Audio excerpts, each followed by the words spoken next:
Allahu Allahu Allahu Allahu Allahu Bismillahirrahmanirrahim.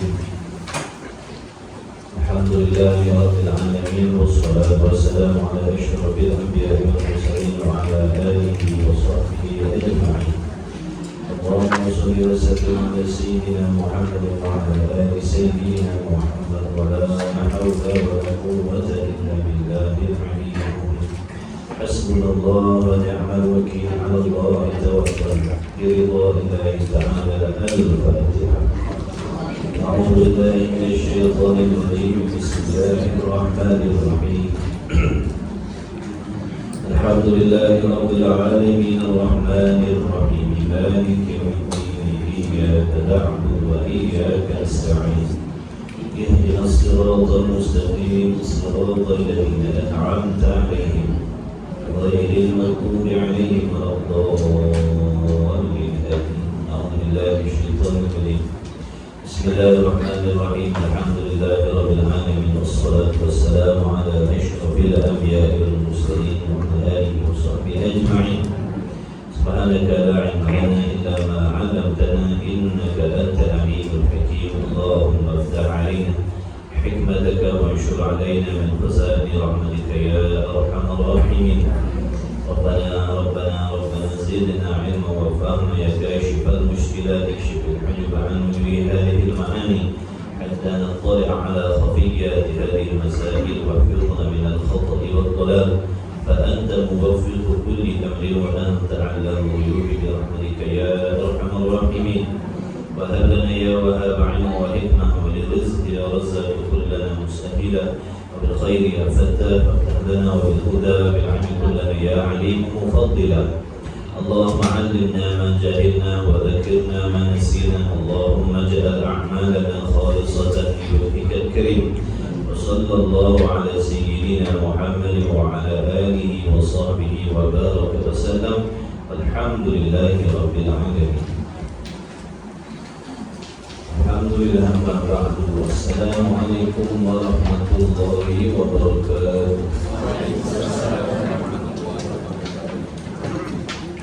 Alhamdulillah.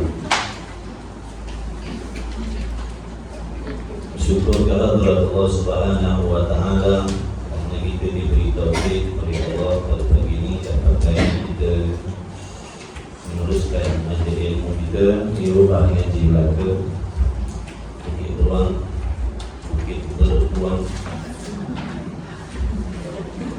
hadir di Bukit Beruang.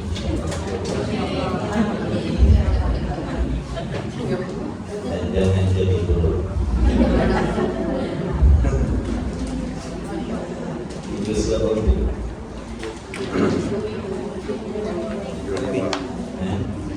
75. Ya. Cepat anak. Namun di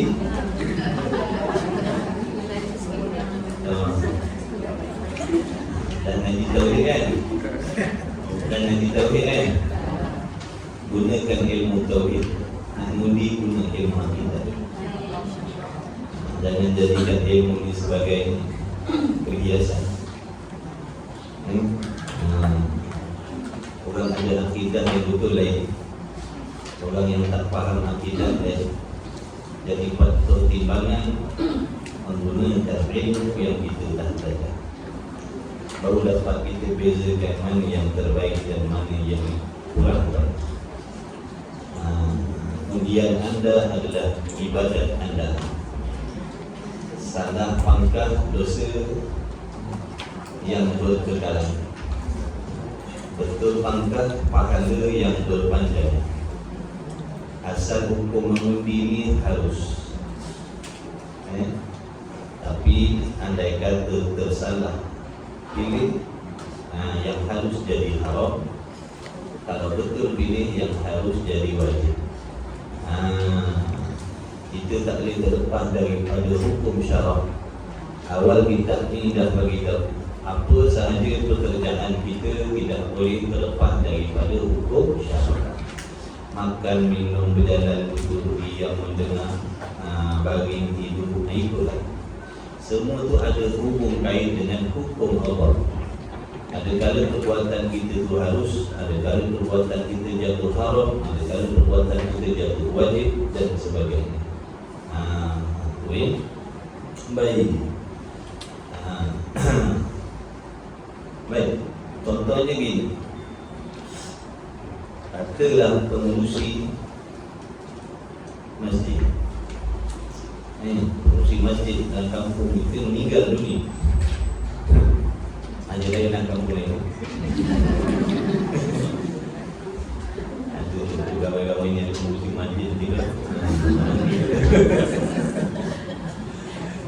Jadi bila dia mengundi, dan bila dia meninggal, yang nak menggantikan dia, semua orang bertakwa, orang soleh, semua orang faham agama, semua orang takut kepada Allah, maka tak wajib mengundi siapa-siapa. Mana-mana yang naik tak kisah. Sebab mana-mana yang naik ni akan membawa keamanan, kebaikan, ketakwaan. Tapi kalau yang nak menggantikan imam yang dah meninggal tadi, seorang yang soleh, seorang yang soleh, seorang yang baik, seorang yang tidak, maka di sini wajib mengundi. Kenapa? Sebab kita tak nak yang soleh tadi jadi pemimpin dalam masjid. Faham tu? Ada dua orang ni wakil nak menggantikan imam yang meninggal. Seorangnya ahli sunnah wal jamaah, yang seorang lagi ahli sunnah berjamaah. Maka wajib mengundi ni. Sebab kalau tuan saudara pilih yang ahli sunnah berjamaah dari jadi pengurusi masjid, dia akan bawa puak-puak dia mengajar situ. Puak-puak ahli sunnah dia akan buang. Sebab dia nak sebarkan fahaman dia. Sebab tu wajib mengundi. Nampak tak? Faham tak faham? Alhamdulillah. Andainya dua-dua tak boleh pakai. Macam mana? Andainya dua-dua tak boleh pakai. Dua-dua tak boleh pakai. Mesti ada yang terbaik. Dia pencalonan ada dua je. Kan? Tengok yang terbaik, mana yang paling dekat dengan apa yang Allah suruh. Tengok mana yang paling dekat dengan apa yang Allah suruh. Wallahu a'lam. Itu iklan. Tambihun. Apa? Dapat ilmu sikit. InsyaAllah. Tambihun. Okey dah, ngaji-ngaji. Tambihun muka surat 75. Kitab Misbah Umuni edisi Romi. Hari ni kelas terakhir saya kat sini. Betul? Ya. Lepas ni saya sambung ke depan. Ke depan. InsyaAllah. Mudah-mudahan penyambung. Hari ni kelas saya last kali ni. Sebab kita nak bagi laluan pada tubuh kita, Ustaz. Allah Sayyidina Muhammad. Apa namanya? Rizam. Allah Sayyidina Muhammad. Okey, tambihun. Okey dah tinggal mangkuk bawang semua. Yang isteri tinggal dengan suami. Yang suami tinggal dengan isteri. Kumpulkan perhatian penuh pada pengajian, insyaAllah. Betulkan ni kita mudah-mudahan Allah bagi ilmu yang bermanfaat. Baik, bermula tambih. Tambih ni makna penjagaan, hati-hati, peringatan. Yang tambih, peringatan, jaga-jaga, awas. Bermula segala sifat yang tersebut itu. Mana sifat yang tersebut itu? 20.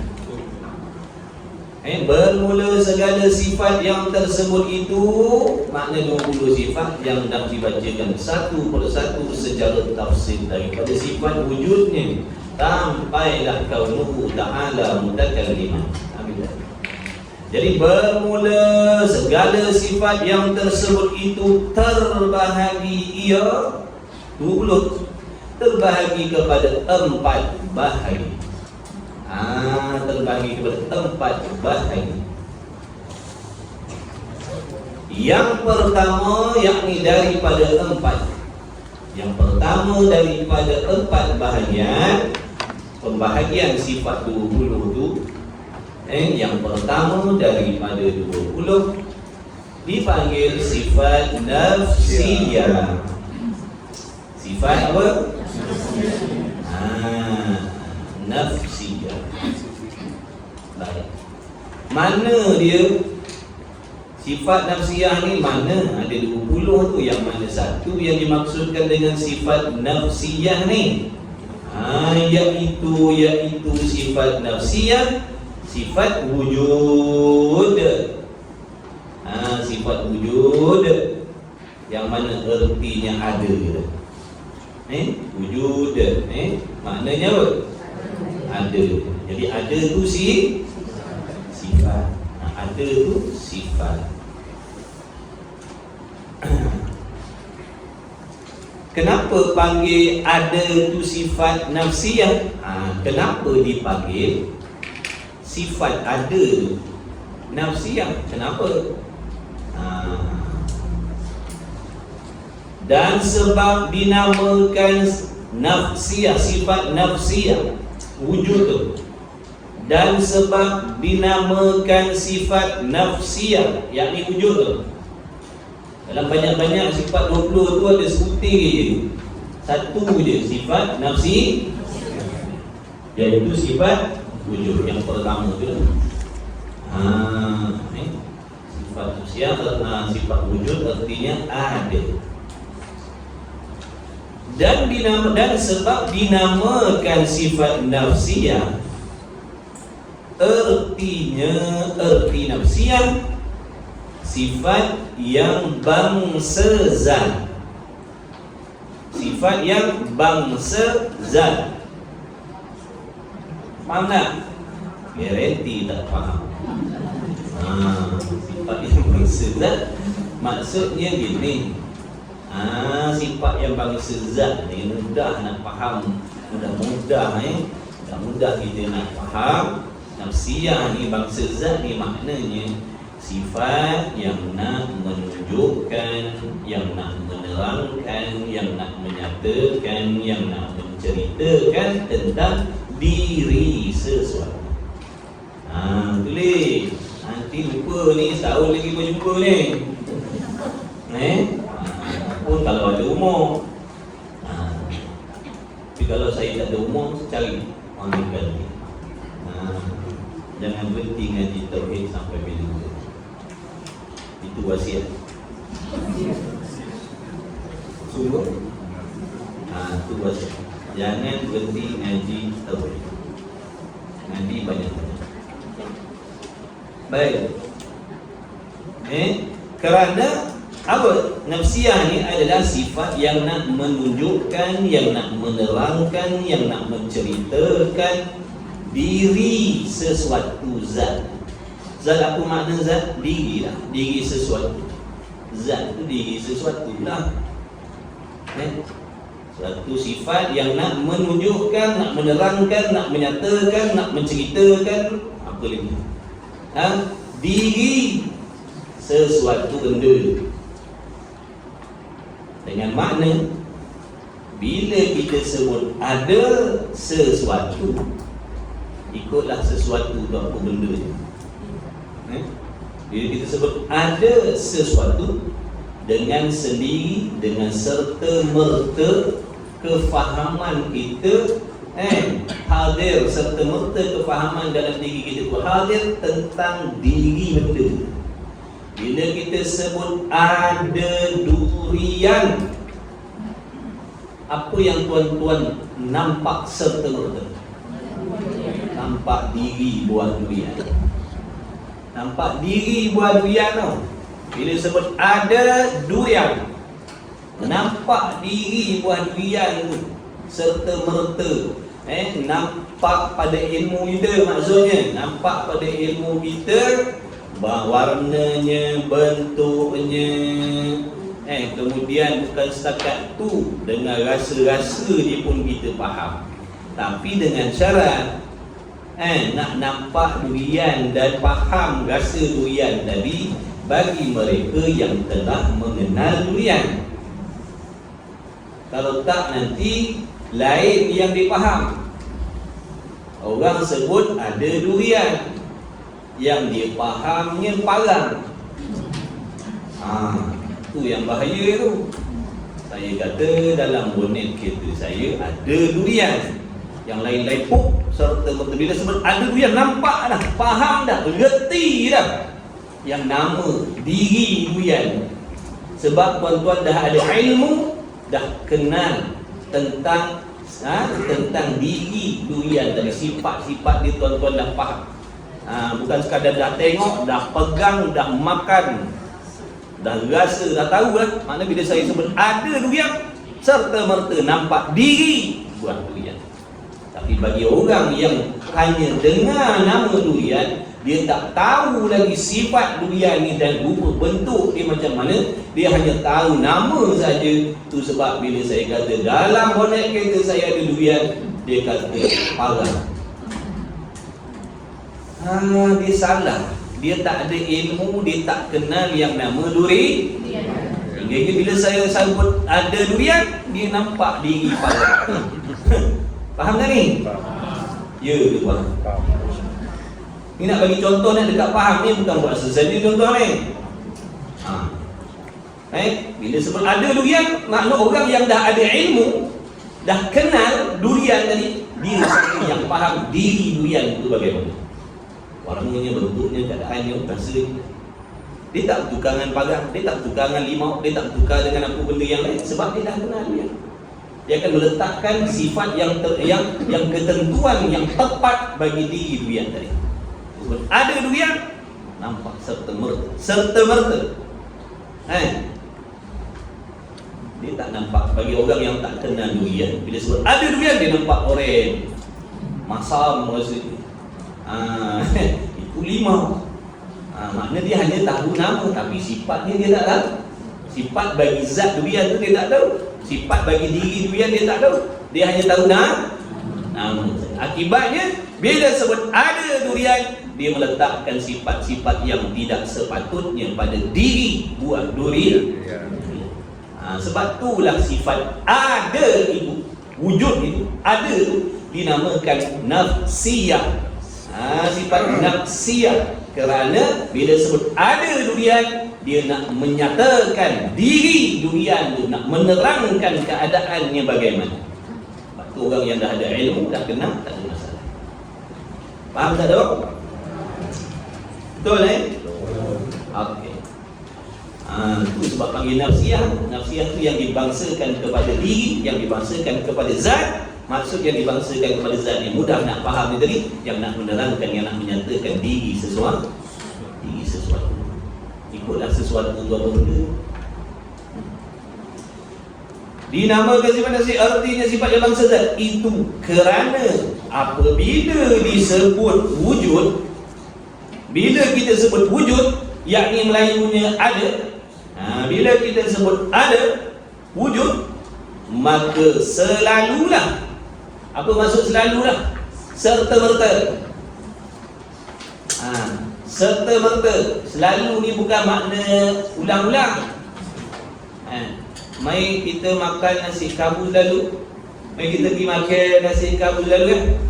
Pak Haji pergi makan nasi kabus lalu ke nak kena makan? Banyak kali. Lalu tu makna sekarang. Bukan selalu balik sini, selalu balik sana.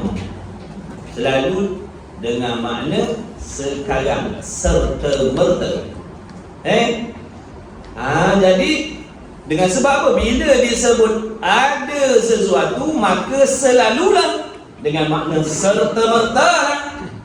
Dah tulis belum selalu tu makna serta merta? Tak nampak bergerak pun tangan. Tengok, ada yang boleh tulis. Ingat kita tak nampak pun mata, tengok kita nampak yang lain.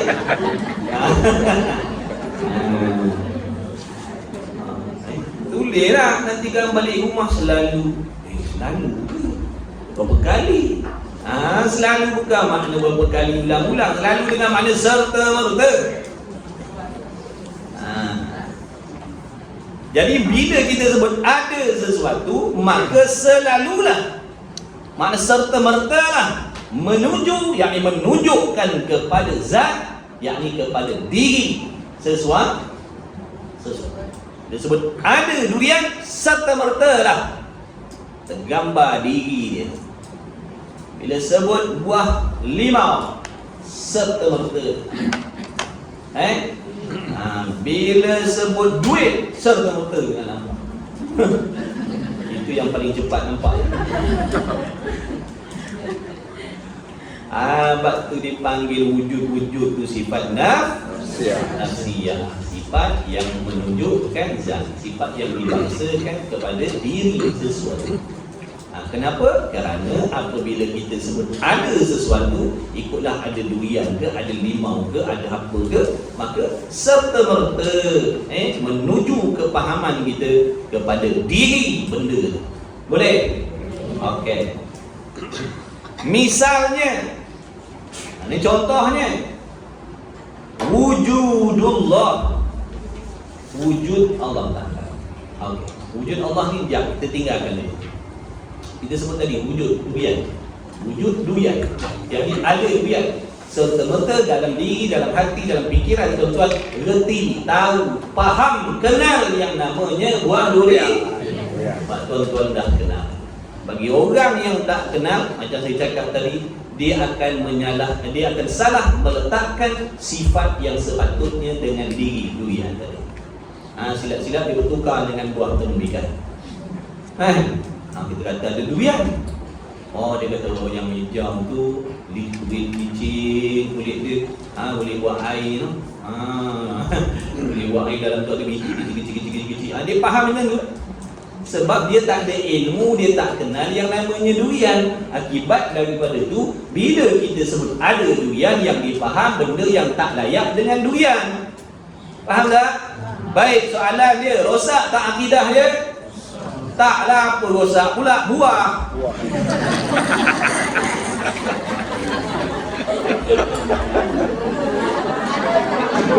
Apa rosak pula akidahnya?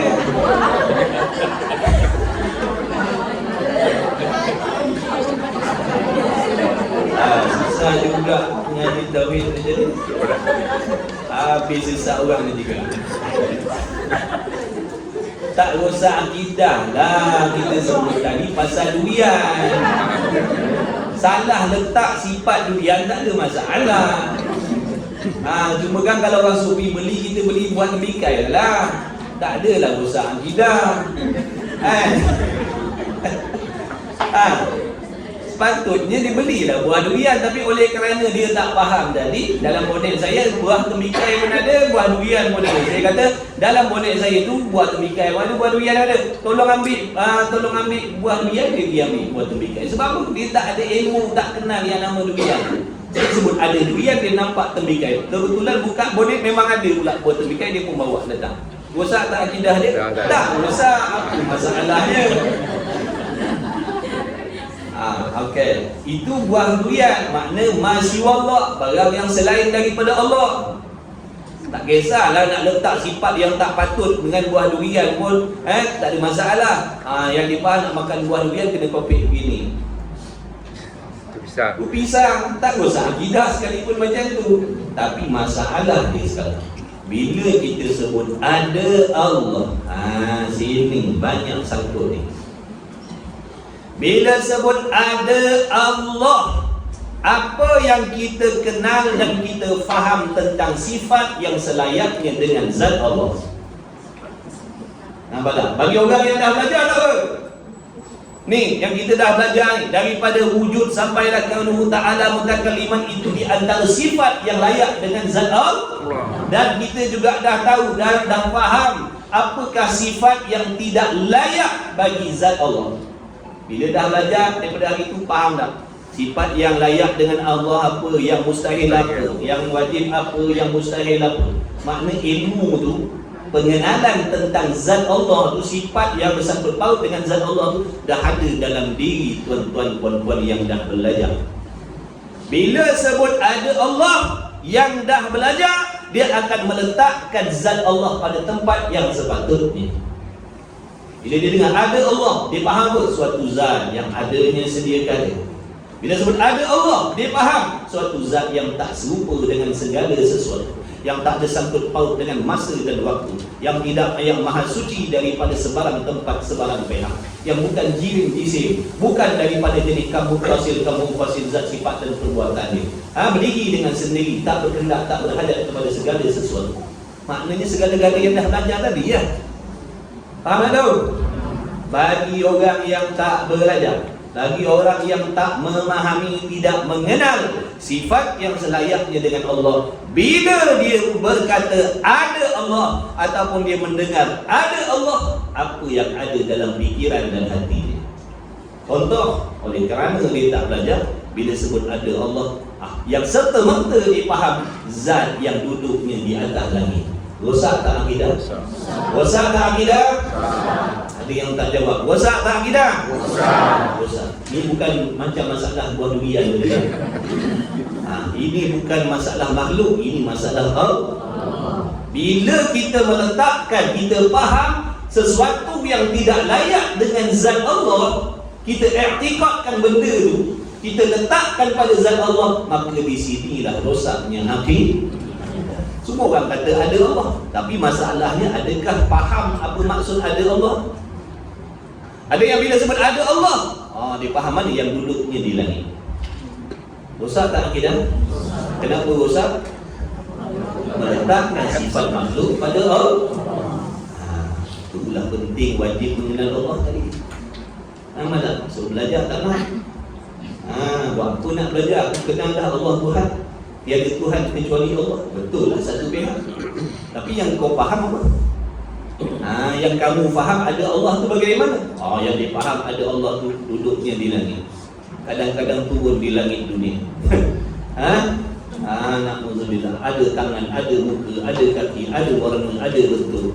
Ada jahil, ada zalim, macam-macam. Maka rosaklah akidah dia. Sebab apa? Sebab dia tidak tak mengenal. Bila tak mengenal, tersilap. Ini bab akidah. Kalau tersilap, sesat, kafir. Kalau dalam bab buah-buahan tadi tersilap, tak ada masalah. Belasah je lah, makan je lah. Walaupun salah, orang suami puan hujan ambil tembikai, kopek makan je lah. Ini kalau salah, na'udzubillah, tuan. Sebab tu yang disuruh belajar. Orang yang dah belajar tahu dah. Bila sebut Allah, dia tahu suatu zat yang adanya sedia kala, bukan baharu. Bila sebut ada Allah, zat yang qadir, yang tidak bertemu dengan kebinasaan, yang tidak akan binasa selama-lama. Bila sebut ada Allah, dia faham satu zat yang tidak serupa dengan segala sesuatu, yang berdiri dengan sendiri, yang sifat samaknya bertakluk kepada perkara yang wujudiyah, yang basar dia bertakluk kepada perkara yang mawjud, yang ilmunya bertakluk dengan segala perkara yang wajib, yang mustahil, yang harus. Makna itu terpulang kepada sejauh mana kepahaman masing-masing kan? Yang banyak faham, banyaklah faham dia tentang zat Allah. Yang tak faham, tak faham lah. Yang salah faham, salah faham lah. Nampak tak? Sebab orang kata bila sebut muslimin, mukminin, percaya tak ada Allah? Semua kata percaya. Ada tak Allah? Ada. Tapi yang dipaham bila sebut ada Allah tu, dia kata sabarlah tuan-tuan perempuan, janganlah risau sangat bala musibah yang menimpa kita ni. Yang atas tu ada apa? Atas apa? Apa atas apa? Setiap gitu. Pernah tak dengar orang cakap macam tu? Sabarlah. Yang atas tu tahu. Apa tahu? Atas mana? Atas pokok? Atas apa? Atas langit. Siapa atas langit? Gambaran. Jadi dia dah salah faham tentang zat Allah. Bahaya lah. Mana bahaya? Tak ada duit ke tak ada akidah? Tak ada akidah lagi. Jangan main-main tuan. Sebab tu ulama nasihat belajar tauhid, belajar tauhid, belajar tauhid. Tak semestinya kamu syahadah tu kamu faham apa yang kamu syahadah. Inilah di antara maksud yang kita syahadahkan tu. Yang kita kata tiada Tuhan melainkan Allah, itu terjemahan, itu erti. Ini di antara maksudnya. Orang yang mengaku tidak ada Tuhan melainkan Allah bermaksud dia beriktikad sesuatu yang layak dengan Allah, menafikan benda yang tak layak dengan Allah. Itulah bukti perkataan dia, tiada Tuhan melainkan Allah. Maksudnya apa? Dia yakin yang Allah ni adanya sedia kala, dia yakin yang Allah ni adanya zatnya tu kekal selama-lama tak binasa, dia yakin yang Allah tu tidak ada kait mengait dengan tempat, dengan pihak, dengan ruang. Dia yakin dan percaya zat Allah bukan seperti jirim dan bising dan sebagainya. Cuma ringkas katanya, tiada Tuhan melainkan Allah. Jadi apa yang tuan-tuan belajar daripada awal lagi sampailah ke hari ini, itu di antara maksud yang tersirat di sebalik la ilaha illallah, yang artinya tiada Tuhan kecuali Allah. Itu erti, itu terjemah. Kan bahasa Arab tu la ilaha illallah, Arab terjemah Melayu tiada Tuhan melainkan Allah. Maksud dia inilah di antara maksud. Ini di antara maksud yang tersirat. Sebab tu kalau orang tu beriktikad Tuhan tu berada di atas langit, maka rosaklah syahadat. Rosaklah syahadat. Memang dekat tu tak ada tulis la ilaha illallah, dia tak ada tulis Tuhan tak duduk atas langit, dia tak tulis gitu. Tapi maksud tu dia tak kata la ilaha illallah artinya Tuhan tak duduk atas langit, dia tak sebut gitu. Itu maksud yang tersirat bagi orang yang yakin Allah Tuhan, bermaksud dia yakin Allah tidak bertempat, berwarna, berpihak, berdiri, berdisi dan sebagainya. Okey, sebab itulah dipanggil nafsi. Nafsi apa tu? Maka selalulah menuju kepada zat. Misalnya wujud Allah Ta'ala, bila sebut ada Allah Ta'ala, maka selalulah. Apa maksud selalu? Serta-mertalah menuju kepada, menuju pengertian kepada zat Allah. Maknanya terpulang kepada apa yang tuan-tuan reti lah. Bila sebut ada Allah, apa yang tuan-tuan reti tentang Allah. Itulah dia tentang zat Allah. Tak belajar, zat Allah ni yang aku reti adanya sediakala, adanya tak bertempat, adanya tak berpihak, dia bukan jirim, bukan bising, dia bukan daripada bahan-bahan. Dia sempurna, tak ada kekurangan, maha suci daripada sebarang jenis kekurangan, bersifat dengan segala sifat kesempurnaan, dipanggil istighna. Dia terkaya, tak berkendak dan tak berhajat, bahkan segala sesuatu berhajat kepada dia. Iftiqaru ilaihi ma siwahu. Itulah dia. Ini bila sebut ada Allah, yang di langit, yang di langit, yang di langit. Maknanya dia dah meletakkan satu sifat yang tidak selayaknya dengan zat Allah. Zat Allah tadi rosaklah akidah kafir. Bukan rosak akidah ni benda kecil, tuan-tuan. Hapus segala amal ibadah, haji, umrah, sedekah, wakaf, semua tak ada apa dah. Sebab tu kena takut, risau, bimbang, rosak akidah. Orang yang takut, risau, bimbang, rosak akidah, dia akan belajar, ambil tahu. Ni tuan-tuan ni semua orang yang risau, takut akidah rosak, dia datang belajar. Sebab takut kepercayaan selama ni salah. Tu nak ambil tahu. Kalau betul, alhamdulillah. Kalau salah, nak taubat, cepatkan, betulkan cepat je. Cepat. Orang yang tak belajar, maknanya dia orang yang lapang dada, senang hati, konon-konon akidahnya dah betul. Rupa-rupanya tadi 40 tahun dah, 50 tahun iktikad Tuhan duduk atas langit. Tak belajar. Tok guru kat surau masjid, mari lepas maghrib ada kuliah tauhid, Usuluddin sifat 20. Aku orang Islam nak belajar apa lagi, aku tak percaya Allah Tuhan. Apa nak belajar lagi? Aku kan tak percaya Tuhan tu Allah, Allah tu Tuhan. Satu sudutnya betul. Tapi yang dalam hati, apa yang kamu faham tentang Allah yang kau ikrarkan tu? Rupa-rupanya 50 tahun dah percaya yang Allah Tuhan, dari Tuhan nama Allah ni duduknya atas lah. Rosak tak akidah? Jadi siapa-siapa yang ada macam tu, taubat sungguh-sungguh. Sungguh-sungguh. Sebab tu kesalahan kita. Taksir kita belajar. Kalau kita belajar ilmu yang wajib ni daripada awal dulu, insya-Allah kita tak akan terkena fahaman yang salah macam tu. Tapi oleh kerana kita sendiri yang melengah-lengahkan, konon-konon ni ilmu fardu ain ni, ilmu fardu ain ni, khususnya akidah tauhid sifat 20 ni benda tak wajib, benda boleh lengah-lengahkan, maka tu makan dia. Tu makan dia. Apa maksud? Itulah dia punya balasan dia, itulah musibah ni, itulah bala dia. Rupanya puluh tahun duduk dalam akidah yang sah. Alhamdulillah.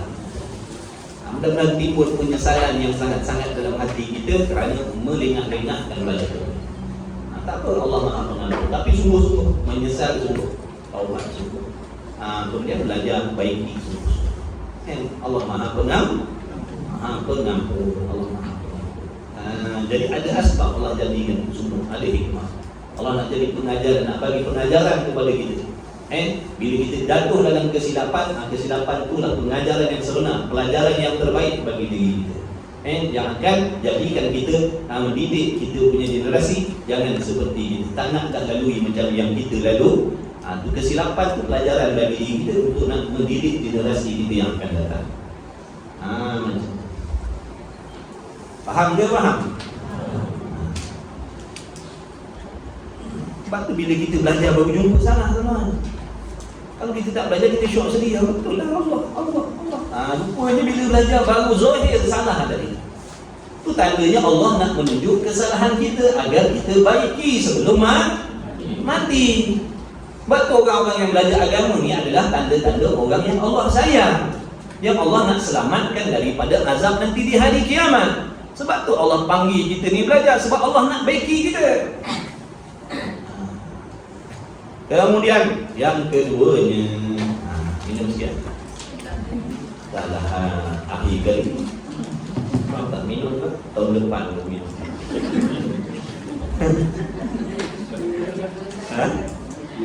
Ada kuih ke? Jangan kuih kau makan ramaikan oleh Nabi. Ramai kuih. Ada berapa jenis kuih?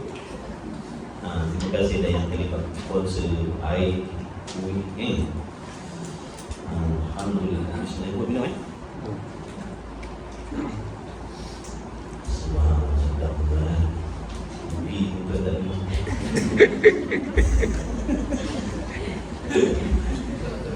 Ya, salah.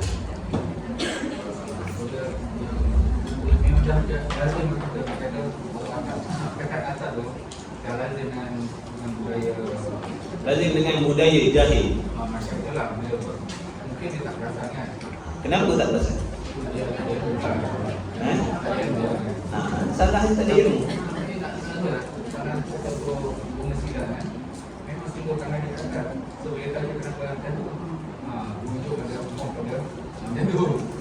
Tanya dia apa maksud? Mana kalau salah etika tetap salah. Tak kisahlah. Silat ke? Taekwondo, kungfu ke?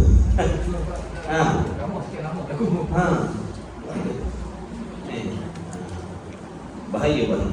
Sebab tu bila sebut fardu ain, jangan lengah. Sebab benda penting kata. Dia melibatkan dengan ibadat. Tak belajar fardu ain, rosak ibadat. Sekalipun beribadat tapi garanti rosak punya. Kalau tak belajar fardu ain. Salah kita.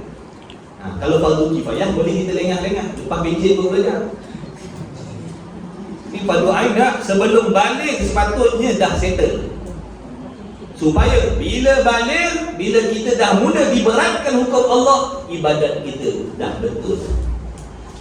Bila contoh malam ni tadi dia tidur mimpi kemalangan, tumpah minyak hitam dia, balik. Faham tak faham? Faham. Jadi bila dia mimpi malam tadi keluar mani, makna dia dah balik. Semayang subuh dia terus sah. Sebab apa? Sebelum balik dia dah belajar syarat rukun semayang, cara mandi wajib macam mana, ambil wudu macam mana, rukun qoli fi'li macam mana. Jadi subuh yang pertama dia solat tu makna diterima oleh Allah. Kenapa? Kerana cara buatnya dah betul, ikut syarat. Ini kita umur 90.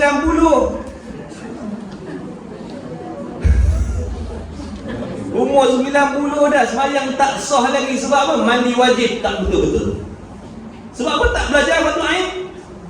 Mandi wajib ni, bab air ni, istinja ni dalam bab fardu ain tu. Kita kata alah apa dah fardu ain ni, nanti-nantilah. Berkahwin, beranak pinak, bercucu cicit ciak dah. Lupa mandi wajib tak sah. Salah siapa? Salah kita. Kita sendiri yang cuai, yang leka, tak peduli benda yang diwajibkan oleh Allah. Sebab tu kita sebagai mak bapak sekarang maknanya kena pastikan anak-anak kita sebelum dia balik tu kita dah dekatkan dengan ilmu fardu ain. Supaya bila dia balik saja amalannya terus betul diterima, akidahnya betul, bacaannya betul dan sebagainya. Kalau kita biarkan ilmu fardu ain nanti lepas universiti, lepas kolej, lepas sekolah tinggi, lepas sekolah rendah, lepas tak kira lah apa benda, baru belajar balik, apa yang jadi ibadat dia daripada mula balik sampai dia nak tamat universiti tu. Macam mana semayang dia tu? Macam mana mandi wajib dia tu? Macam mana akidah dia tu? Allah kira Allah nak ampun kira langsam macam tu.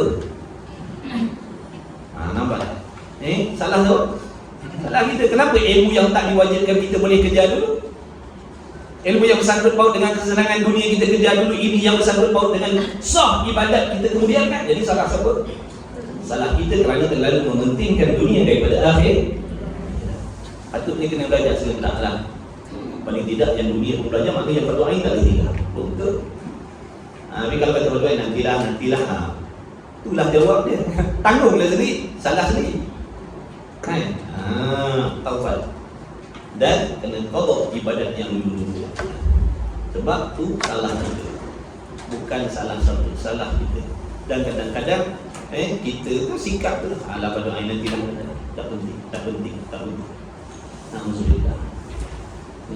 Benda melibatkan akidah tu. Makna bila balik je, lain tak balik. Sebab tu orang kalau tak balik budak-budak, kalau dia cakap Tuhan atas langit pun tak ada masalah. Dia tak jadi kafir. Sebab dia tak diberatkan lagi hukum syarak. Cuma wajiblah mak bapak menegur, memperbaiki, memperbetulkan. Tapi akidah dia tak rosak sebab dia belum balik. Sebab tu budak-budak yang belum balik, sekalipun di kalangan orang bukan Islam, bila mati masuk syurga. Sebab apa? Dia tak diberatkan lagi hukum Allah. Yang dah balik ni, bila salah akidah, budak-budak kecil tak ada masalah. Yang memayis, dia tak dipikulkan hukum Allah lagi, tak diberatkan. Dia bukan mukallaf lagi. Tapi yang mukallaf kena pastikan akidahnya dah betul. Kan cara mukallaf balik cukup umur dah. Umur 8, 9, 10, 11 tahun. Mana dah kena pastikan akidah kita. Jadi pakar-pakar fikir ni benda agama tu ini untuk kesenangan akhirat kita. Jadikan, makna sebarkan kebaikan. Ajak orang belajar, ajak orang mengaji. Jadikan pelajaran yang Allah bagi di kita ni kita boleh kongsi sama orang. Jangan tak belajar baik, aku menyesal tak belajar pada hari ini. Jadi korang jangan belajar. Anak-anak jangan itu belajar. Allah Maha baik. Allah nak bagi kita pelajaran. Allah Maha bijak dalam nak mendidik kita. Bila Allah bagi kita rasa macam tu, maknanya kita faham betapa bahaya kalau tak belajar. Sebab kita dah rasa sendiri. Kalau tak rasa, kita tak boleh cerita macam orang yang dah rasa. Jadi kita ni sendiri dah rasa. Kalau macam tu habislah ibadat kan? Habis. Berat dah dia jatuh. Berat. Nampak tak? Jadi itu pelajaran. Kalau kita tak insaf juga tak tahu. Allah dah tunjukkan. Tapi kalau kita nak masih lagi nak mendidik anak-anak cara macam kita juga, habis. Maknanya dulu kita dah tahu dah, sekarang kita dah sedar betapa bahayanya, ruginya lah ya Allah. Lengah-lengah belajar. Tiba-tiba kita pesan anak-anak pun macam tu. Tak apalah kau ni nanti lepas belajar, nanti habis ni kau belajar lah berdoa ini 2 kali 5.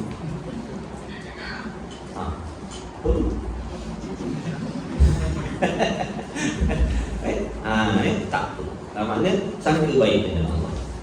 Sangka baik dengan Allah. Allah tak menzalimi kita sekali-kali. Itu pelajaran yang Allah nak bagi. Bagi kita pelajaran. Sebab Allah ni nak didik dengan macam-macam cara yang kita tak terfikir. Dia Maha bijak. Dia tak zalim. Dia sentiasa buat baik dengan kita. Kita kadang-kadang tak faham bagaimana Allah buat baik dengan kita. Baik, kemudian yang kedua daripada 20. Mana yang kedua daripada 4? Yang pertama tadi sifat nafsiyah, iaitu ada satu saja sifat wujud. Kenapa dipanggil nafsiyah? Kerana sifat wujud ni makna nyata ni adalah suatu sifat yang nak menunjukkan, menerangkan, menceritakan tentang diri sesuatu. Jadi nafsi itu makna diri. Diri sesuatu yang dibangsakan kepada diri sesuatu. Makna mudah nak faham, yang nak menerangkan, menunjukkan, menceritakan tentang diri sesuatu. Sebab tu kita kena kenal diri benda tu. Kalau tak kenal tu jadi salah tadi. Kena kenal diri Allah tu, sifat zat Allah tu bagaimana? Tak bertempat, tak berpihak, tak berwarna, tak besar, tak kecil. Jadi bila sebut ada Allah, dia faham tu. Serta-merta lah datang kepahaman yang dia dah belajar. Bila sebut ada Allah, dia faham. Bukan yang jenis bertempat di mana-mana. Yang boleh dibayang-bayangkan, dikhayal-khayalkan begini dan begitu. Dah bukan sekali-kali, itu bukan zat Allah. Tak serupa dengan segala sesuatu. Yang kedua sifat salbiyah. Sifat salbiyah artinya sifat yang bangsa ternafi. Melayu, nafi Arab, kahwin Melayu dengan Arab. Keluar baby comel. Hidung mancung macam menyangkut baju. Ternafi. Makna ternafi apa maksud ternafi? Sifat yang bangsa ternafi barang yang tidak layak dengan Allah Ta'ala. Maksudnya begini. Sifat salbiyah ni adalah sifat yang nak menidakkan. Tulis. Sifat yang nak menidakkan, kita tulis ayat sempoi-sempoi je untuk kita mudah nak faham. Sifat yang menidakkan perkara yang tak layak dengan Allah. Sifat yang menidakkan perkara yang tak layak dengan Allah. Sifat yang menidakkan ataupun menolak, menafi itu tadi lah, menidakkan, menolak perkara yang tidak layak dengan Allah. Itulah sebab dipanggil sifat salbiyah. Kerana makna salbi itu, salbi itu dia cuma tambah ya bagi hujung tadi. Salbiyah tu, salbi itu maknanya tidak. Salbi itu maknanya tidak menidakkan. Sifat salbiyah sifat yang bangsa menidakkan barang yang tidak layak dengan Allah. Baik, ada berapa? Ada 5. Sifat salbiyah ni dia banyak sikit lah, ada 5 lah. Nafsiyah tadi ada berapa? 1. Iaitu ada 5 sifat yang kemudian, yakni yang selepas, kemudian dengan mana? Sifat 5 sifat yang kemudian, mana 5 sifat yang selepas daripada sifat wujud. Selepas daripada sifat wujud tu, dalam aturan kiraan tu 1, 2, 3 sampai 20 tu, nombor 1 wujud. 5 lepas daripada tu. 5 lepas daripada tu. Qidam, baqa, mukhalafat, ta'lil hawali. Kira mutak dan binasi wahdah ni. Sampai situ. Sampai wahdaniyah. Daripada qidam sampailah wahdaniyah. Ada berapa? 5. Jadi 5 tadi itulah yang termasuk dalam kumpulan sifat salbiyah. Okey. Kenapa panggil salbiyah tadi itu? Iaitu sifat ni hakikatnya nak menafikan barang yang tidak layak dengan Allah. Jadi iaitu ada 5. Mana yang pertama? Qidam. Qidam bahasa Arab, terjemah Melayunya sedia kala. Jadi sedia kala ni sebenarnya nak menafikan barang yang tak layak dengan Allah. Apa maksud dia? Tidak ada permulaan. Tidak ada permulaan. Tidak ada permulaan. Apa yang kita tolak ni? Apa yang kita nafikan ni? Tidak ada permulaan. Mana nafikan apa tu? Menolak apa tu? Menolak permulaan. Menolak permulaan lah. Menafikan permulaan makna tidak ada permulaan. Jadi permulaan tu pada Allah mustahil. Permulaan bagi Allah tu tidak layak. Jadi ada permulaan tu sifat yang tidak layak dengan Allah. Sebab tu nafikan. Sedia kala ni maksud dia tidak ada permulaan. Menafikan permulaan. Tidak ada permulaan. Bukan ada permulaan. Tidak ada permulaan. Itulah maksud sedia kan?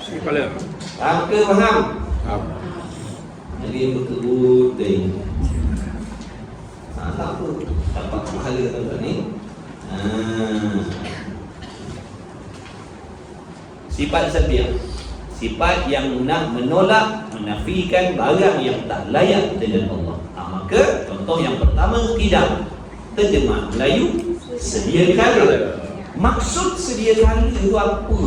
Allah ni sedia kala. Apa maksud sedia kala? Allah saya tak faham lah.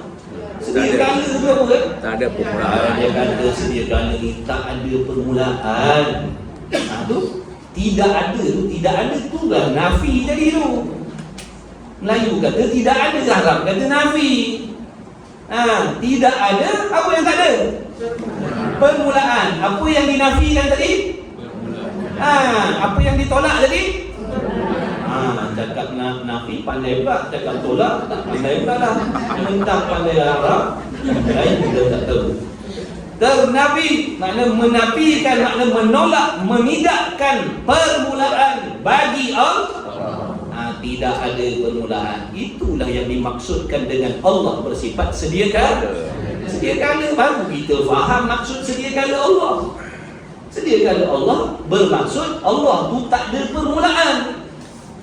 Sedia kala. Bukan makna Allah tu dah lama ada.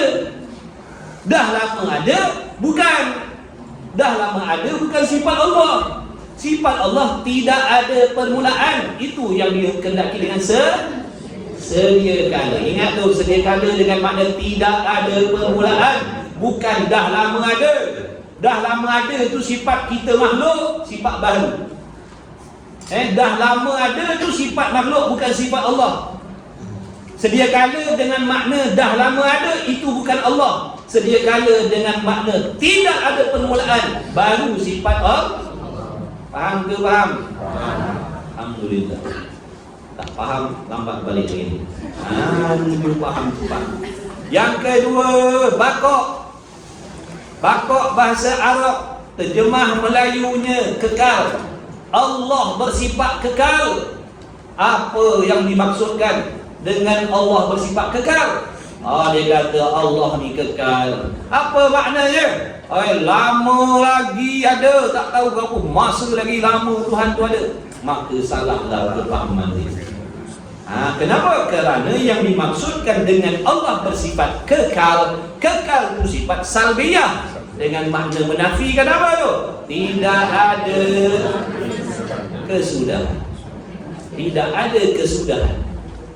Allah tu, adanya Allah tu tak ada sudah. Menafikan kesudahan. Menafikan kesudahan, menolak kesudahan bagi adanya Allah. Tidak ada kesudahan. Jadi tidak ada kesudahan, itulah yang dimaksudkan dengan Allah bersifat baqo ataupun kekal. Jadi selama ni kalau ada orang faham Allah itu bersifat kekal dengan makna lama lagi ada, salahlah akidahnya terhadap Allah. Salah akidah. Salah. Kenapa? Yang dimaksudkan kekal Allah bukan lama lagi ada. Maksud yang dikehendaki dengan kekal Allah tidak apa? Tidak ada kesudahan. Tidak ada kesudahan ataupun tidak binasa. Tidak binasa. Makna menafikan apa tu? Menafikan apa? Menafikan ada kesudahan ataupun menafikan binasa. Menafikan binasa. Kenapa? Kerana binasa dan ada kesudahan itu sifat kekurangan bagi Allah. Sebab tu menafikan tidak ada kesudahan. Tidak binasa. Itulah maksud Allah bersifat kekal. Syurga kekal tak? Ya, syurga kekal, tapi bukan bermaksud tidak binasa. Syurga menerima binasa. Syurga terima binasa kerana dia baharu. Cuma tak dibinasa itu sebab janji Allah. Janji Allah nak mengekalkan panjang waktu lagi syurga itu. Tak sudah-sudah waktunya. Bukan bermaksud syurga itu dirinya tak terima binasa. Yang tak terima binasa ni Allah je. Syurga terima binasa. Andai kata kalau Allah nak binasakan boleh. Sebab apa? Syurga tu benda baru. Benda baru ni benda yang harus ada dan harus dia ada. Cuma bila Allah dah sebut dalam Quran syurga tu kekal, dalam hadis syurga tu kekal, maka jadilah hukum apa nama dia?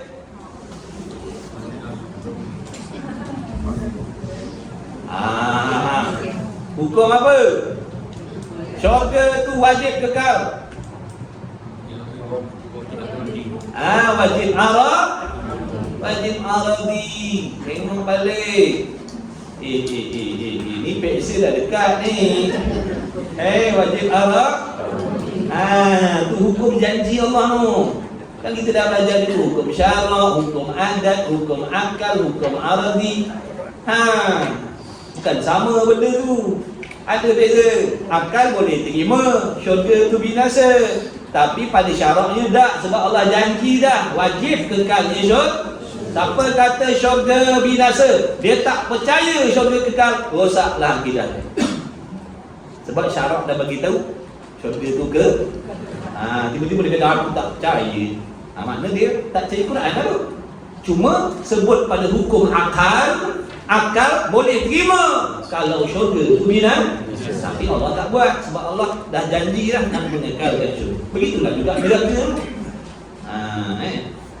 Neraka tu Allah Maha Kuasa nak membinasakan neraka tu. Tinggal syurga satu, neraka tak ada. Allah Maha Kuasa, kenapa? Kerana neraka itu juga benda baharu, perkara mungkin yang harus bersifat ada dan tiada. Tapi bila Allah dah janji neraka tu kekal, azabnya kekal, maka wajiblah kekal. Siapa tak percaya neraka kekal, rosaklah akidah. Sebab dah sebut dalam Quran. Jadi ada beza, hukum syarak lain, hukum akal lain, hukum adat lain, hukum arabi lain.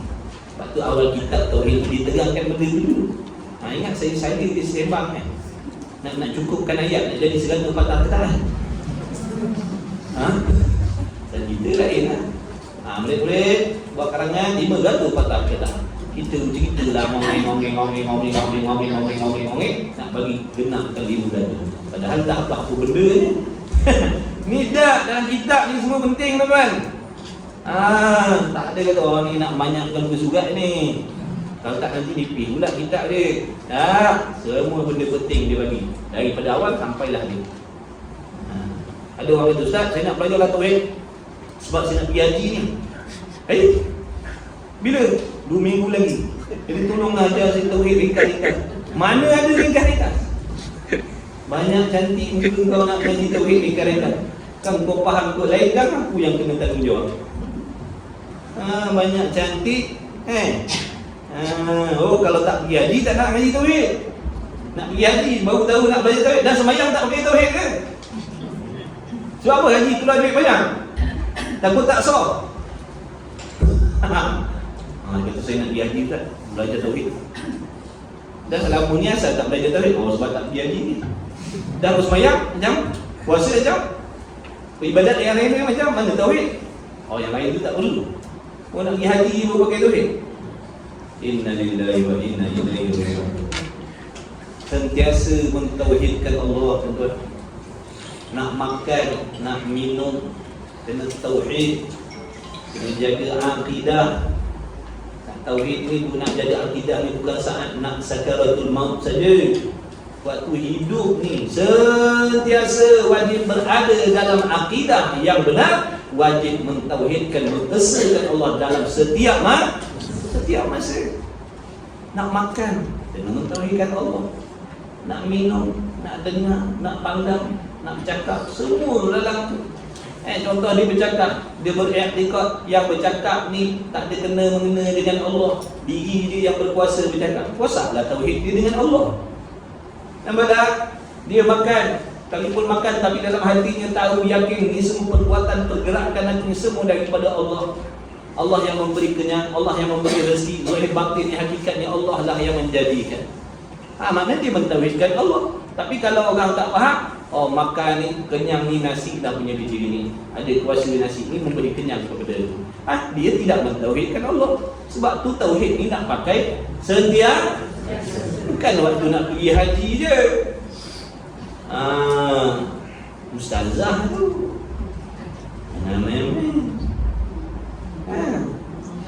ada tahfiz tapi tak ngaji tauhid. Acam. Janganlah macam tu. Jangan kita orang nak belajar tauhid ni nak belajar ringkas-ringkas. Kenapa nak belajar ringkas-ringkas? Mana boleh? Ini benda bahaya, salah faham. Ini cerita akidah. Orang yang mengaji dah berapa lama dah kita ngaji ni? Mula bila Cepat ni kelas lah ni nak tanya dah sejarah. Berapa lama dah ngaji sini? Setahun? Cepat dah juga Ada tempat tu sebulan sekali je macam kita. 4 tahun pun habis.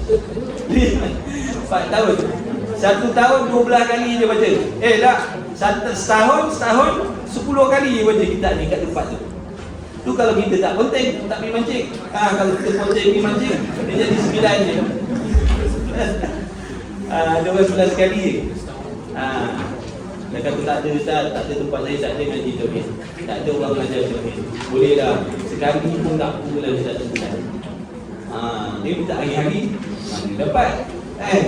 Kata sehari, sebulan sekali pun tak apalah Ustaz. Baiklah, sebulan sekali. Lepas tu kita ni faham je lah. Bukan rajin sangat. Kadang malas, konten. Dah jadi 10 kali dia kuliahkan. Lepas tu jadi 4 tahun, 5 tahun. Tuan-tuan ni untunglah tiap-tiap minggu. Alhamdulillah. Alhamdulillah. Ada orang saya sekali. Jadi ada masalah kalau saya nak cuti yang jarang. Dia nak banding sini tempat lain ini selalu kan. Jangan marah kalau saya cuti. Jadi kita nak buat. Baik. Kena mengaji, beransur, teliti. Tak boleh nak cepat-cepat. Tak boleh. Boleh kita baca cepat, takut faham bukan kod lain. Kita mengaji tujuan nak faham. Bila faham baru boleh guna. Tak faham nak guna macam mana nanti sekarang. Betul kena sabar belajar. Jangan ada sifat isti'jal. Isti'jal ni sifat apa? Tergopoh-gopoh, tergesa-gesa yang boleh merugikan. Sekalipun benda yang kita nak buat tu baik, tapi kalau ada sifat tergesa-gesa ni akan jadi sebaliknya. Nak belajar akidah tapi tergesa-gesa. Sepatutnya belajar akidah ni makin elok, tapi oleh kerana tergesa-gesa jadi salah pula faham. Nampak tak? Syaitan ni dia ada kala menggalakkan kita buat ibadat, tapi ada perangkap yang dia pasang agar kita jadi binasa juga. Sebab kita kena hati-hati. Nabi kata agama kita ni teguh. Agama kita ni yang nama Islam teguh, kuat, padu, mantap. Nabi kata galilah dengan perlahan-lahan. Benda keras kalau kita gopoh nak tebuk lubang dia jadi pecah lah. Kena korek selu-selu. Nak korek biji tasbih lah. Selu-selu. Kalau ambil paku nak suruh lubang cepat, hancur berderai lah. Jadi agama ni macam tu. Nabi kata teguh, kuat. Jadi nak korek dia, galilah dengan perlahan-lahan. Mana kena sabar. Jangan nak cepat pandai, nak cepat alim, nak cepat jadi wali, nak cepat jadi. Sungguh, kadang memanglah kita kata siapa tak nak alim, siapa tak nak jadi orang istiqamah, siapa yang tak nak jadi orang hebat dalam ibadat. Tapi salah cara, binasa kita, kena tipu. Hari ni pulun, nak jadi wali, kita pulun hari ni daripada pagi sampai ke pagi besok, baca Quran tak henti-henti. Hari ni je lah, lepas tu tak buat dah, putus asa dah, letih dah, lemah dah. Nampak tak? Jadi kena beranjuk pertengahan. Jangan banyak sangat, janganlah terlalu kurang. Agak-agak, sekadar tengah-tengah. Sebab kadang ada orang tak sabar nak naik darjat tinggi sisi Allah. Dia pun pulun, putus asa, letih. Memang baik tujuan tu, nak jadi orang hebat, istiqamah. Tapi bila tak kena gaya, kena main dengan syaitan. Jangan kata istiqamah, tak buat langsung lah. Hari ni satu malam kita baca 5 juzuk. Semangat. Ni aku orang lain pakai tidur hampir kali pakai. 5-6 juzuk sekali hadap satu malam. Ni dah tahajud tak kira, tak bagi tahu lagi tahajud. Ini baca Quran baru ulun 3 hari je, lepas tu tinggal. Tinggal tak buat-buat dah. Itu sebenarnya permainan. Nampak tak? Perangkap dia. Nak menggagalkan kita, nak merosakkan ibadat. Sekali fikir macam betul, tapi bila tirik dengan ilmu punya ada peran. Sebab tu ilmu tasawuf tu penting tak pernah belajar. Ilmu tasawuf ni ilmu yang nak ajar kita cara selok belok tipu daya syaitan. Jadi bila ada benda tu dalam diri kita, kita boleh ke sana boleh tipu daya. Apa kita boleh selamat? Kalau tak, hari ni satu hari 20 kelas dia pergi. Semangat dia 20 kelas, tempat lain-lain lagi. Lepas tu tak lama jumpa menerap tepi jalan. Menerap tepi jalan. Mana menerap tepi jalan? Tak lah. Satu tempat pun tak pergi dalam depan tu. Jadi hati-hati. Jangan slow sampai tak bergerak. Jangan lagi pertengahan. Koho. Okey, faham dah salbiah tadi. Kemudian muka, okey, habis ni kita berhenti. Mukhalafatuhu ta'ala lil hawadith. Makna Melayunya bersalahan. Apa yang dikendaki dengan Allah ni bersalahan dengan segala sesuatu yang baru ni? Maksudnya nak menafikan serupa. Maka kita kata apa? Mukhalafatuhu ta'ala lil hawadith, bersalahan Allah Ta'ala dengan segala sesuatu yang baru dengan makna tidak serupa dengan segala sesuatu. Tu ada perkataan tidak. Daripada tadi kan, daripada awal tadi kan, tidak ada permulaan, tidak binasa, tidak serupa. Itu kan ada perkataan tidak tu. Itulah yang dimaksudkan dengan nafi tadi tu. Nafikan barang yang tak layak dengan Allah. Salbiyah. Jadi mukhalafah ni dengan mana tidak serupa dengan segala sesuatu. Zatnya, sifatnya, perbuatannya tidak serupa dengan segala sesuatu. Zatnya tak serupa dengan zat makhluk, sifatnya tak serupa dengan sifat makhluk, perbuatannya tidak serupa dengan perbuatan makhluk. Kemudian qiyamuhu binafsih. Salbiah lagi. Qiyamuhu binafsih, terjemah Melayu, berdiri dengan sendiri. Apa maksudnya? Yang dikendaki dengan Allah berdiri dengan sendiri ni tidak berkehendak kepada pencipta, dan tidak berhajat menumpang sesuatu. Tidak berkehendak kepada yang menjadikan dia, dan dia tidak berhajat nak duduk pada mana-mana, nak menumpang siapa-siapa pun. Itulah yang dimaksudkan dengan Allah berdiri dengan sendiri. Nak nampak tu? Menafikan berhajat dan berkehendak kepada yang lain. Qiyamuhu binafsih, terjemah Melayu, berdiri Allah dengan sendiri. Apa maksud Allah tu berdiri dengan sendiri? Saya tak faham lah, tolong terangkan. Maksud Allah berdiri dengan sendiri ni maknanya Allah tidak berkehendak dan tak berhajat kepada segala sesuatu yang lain. Dia tak berkehendak kepada yang menjadikan dia, kerana dia sedia kala, dan dia tidak berhajat menumpang yang lain. Kenapa? Kerana bahkan yang lain lah, segala-gala yang lain lah menumpang, berhajat, berkehendak, bergantung kepada Allah. Okay. Ada tak perkataan tidak tadi? Ada. Tidak berkehendak, tak berhajat. Dan wahdaniyah yang terakhir. Yang terakhir wahdaniyah, terjemah Melayu ketunggalan ataupun keesaan ataupun satu. Apa yang dimaksudkan, yang dikendaki dengan Allah itu satu, tunggal, dengan makna tidak berbilang-bilang. Makna menafikan berbilang, menolak berbilang-bilang. Pada Allah berbilang-bilang, pada zat berbilang-bilang, pada sifat, dan berbilang-bilang pada perbuatan. Habis dah.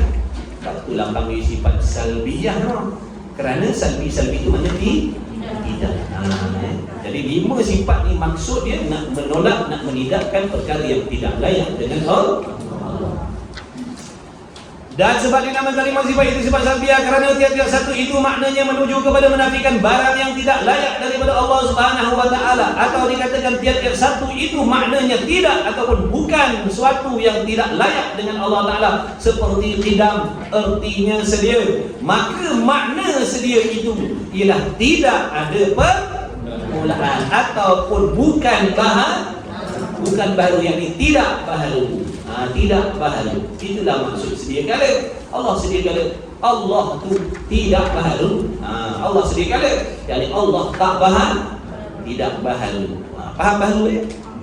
Satu yang ada permulaan, itulah baru. Jadi Allah tak baharu, mana Allah tidak ada permulaan. Dan baqa, ertinya Melayu kekal. Maka makna kekal yang dikehendaki dengan kekal kepada Allah Ta'ala itu ialah tidak ada akhir. Tidak ada akhir. Yang ada akhir itu bukan Allah. Allah tak ada akhir.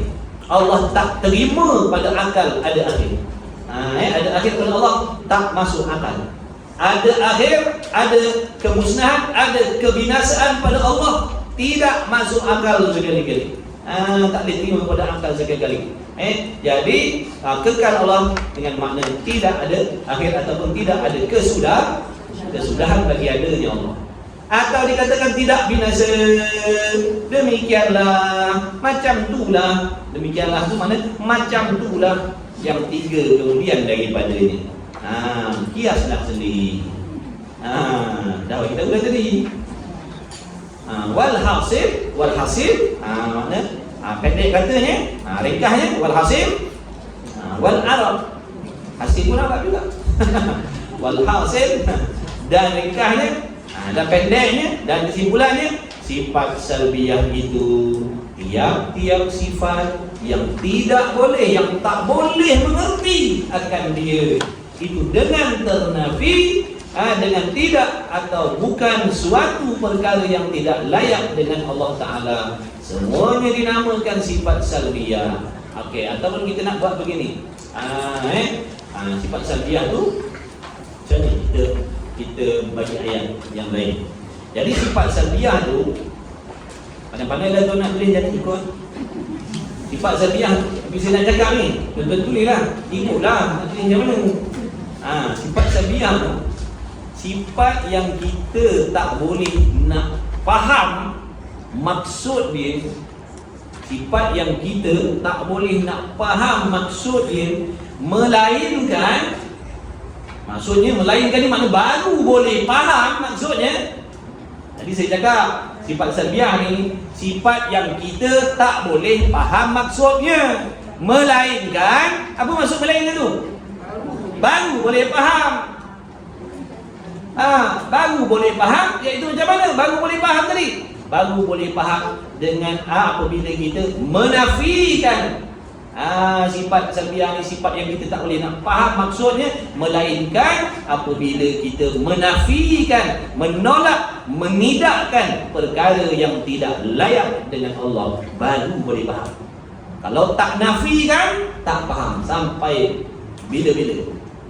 Kalau tak nafikan, tak faham sampai bila-bila. Apa maksud sedia kala Allah? Sedia kala. Apa maksud sedia kala? Apa sedia kala? Sedia kala. Dia tak nafikan? Tak ada. Ini contoh dia tak nafikan. Mati hidup balik pun tak faham. Apa maksud sedia kala Allah? Sedia kala lah. Yelah, memang lah. Memang. Sedia kala. Apa maksud sedia kala? Kalau dia sedia kala pun tak tahu. Sedia kala tu sedia kala lah. Faham? Taknya faham kita. Lepas tu kita tekan lagi. Apa ni sedia kala ni? Kau terjemah sedia kala dengan terjemah dengan sedia kala. Mana aku nak faham? Aku tak faham ni sedia kala Allah ni apa maksud? Ni aku tanya sedia kala apa? Kau kata sedia kala. Sedia kala apa maksud? Maksudnya sedia kala. Sampai ke sudah aku tak faham dia bilang. Lepas tu dia kata begini, lama dah. Sedia kala ni makna dah lama. Salah. Tak tadi. Tapi bila dia kata sedia kala ni maknanya tidak ada permulaan. Barulah faham. Nampak tak tu? Selagi tak nafikan tadi, taknya faham. Bila nafikan, baru boleh faham. Tadi sedia kala dengan makna sedia kala. Sedia kala dengan makna sedia kala. Hati hidup balik pun tak faham. Kekal pun masuk kekal. Kekal lah. Yelah, apa dia? Kekal. Apa makna kekal? Kekal lah. Tiba-tiba dia pun terjemah kekal ni dengan makna tidak binasa. Malu faham. Punya ke? Faham tak apa yang dia nak sampaikan ni? Makna satu sifat yang kita tak boleh nak faham maknanya, kecuali ataupun melainkan bila kita menafikan barang yang tak layak dengan Allah, baru boleh faham maksud sifat-sifat salbiyah. Kalau tak nafi, taknya faham, cuma buat faham. Dan salah faham. Jadilah berhentilah situ. Bus stop ke bus stand ke apa lah. Berhenti situ dah dulu. Yang ketiganya tahun depan. Yang ketiganya tahun depan lah. Tanda-tanda muka surat 76. Tulis tarikh sebelum mengundi dalam kurungan. Nanti insyaAllah jumpa lagi dah mudah-mudahan. Tapi ada je kelas-kelas lain tu. Tonton tengoklah saya punya lain tu. Tak ada FB live. Tak ada sekarang TikTok tak main dengan korang. TikTok. TikTok. TikTok. Facebook tak ada. Facebook kurang. Sungguh. Ada beza. Saya buat live kat Facebook, ada 3 orang. Tu pun tuan dia entah ada tidak tak tahu. 3 orang. TikTok adalah kadang 50, 80. Mana banyak kawan kita yang nak main TikTok. Apa dia lah. Masuk je dalam Facebook. Berapa banyak pula handphone saya nak pakai. TikTok, handphone lain. Facebook, handphone lain. Nantilah sponsor lah handphone tu. dah kadang-kadang saya buat juga Facebook. Tapi kalau tak dan kan, dia cakap boleh je TikTok. Apa tak boleh pula? Boleh download application screen recorder. Sambil buka ni, rakam. Nanti boleh tengok. Boleh lah. Nanti saya bagi maknanya username. Username saya untuk pakai lah. Untuk pakai gambar dengan pakai apa nama tu pakai terendak tu. Pakai topi terendak tu duduk di laut buat kumpau. TikTok. Siapa yang tak download lagi nanti download lah. Download ni. Banyak je benda baik sekarang tu. Dan kalau tuan-tuan ni tak meramaikan benda baik dalam tu, nanti banyak benda tak baik. Kita nak biarkan budak-budak joget-joget dalam semua. Tak ada masuk dakwah hasian. Jadi masuklah. InsyaAllah niat kita baik nak sampai ke sebab orang-orang yang macam tu, kawan-kawan yang macam tu pun nak juga dengar. Orang pun nak dengar juga. Apalah ilmu tersebut. Cukuplah sekadar itu. Mudah-mudahan jumpa lagi. Saya minta maaf banyak-banyak. Saya tak silap. Allah sendiri. Selama kita jumpa dekat sini, mana dah tahu tahun depan tu lama juga ni. Macam-macam benda boleh jadi. Jadi di kesempatan ini saya minta maaf banyak-banyak. Mudah-mudahan jumpa lagi insyaAllah. Untuk semuanya yang hadir, yang mengikuti, sihat walafiat bersama isteri dan keluarga, anak-anak semua, cucu-cucu semua, dimudahkan kejurusan ini dan akhirat, dikabulkan segala doa dan hajat-hajat yang baik, surat yang tersirat. Saya duduk dalam keselamatan, kesihatan yang berkah, diberi rezeki yang berkah, insyaAllah. Dan sentiasa bersemangat nak belajar agama. Pakar-pakar ajak lagi kawan-kawan kita, jangan berhenti dakwah, jangan berhenti ajak kawan-kawan kita belajar. Ajak aja. Selebihnya serah pada Allah. Kita kena ajak yang lain-lain belajar juga. Bukan maksud kita baik, dan kita nak kongsi benda-benda yang baik-baik, mudah-mudahan semua dapat benda-benda yang baik-baik insya-Allah. Jadi saya tu sajalah. Itu lagi lah. Dah maaf banyak. Saya silap maaf lahir dan batin. Bismillahirrahmanirrahim. Satu lagi. Selamat mengundi dengan penuh ketakwaan.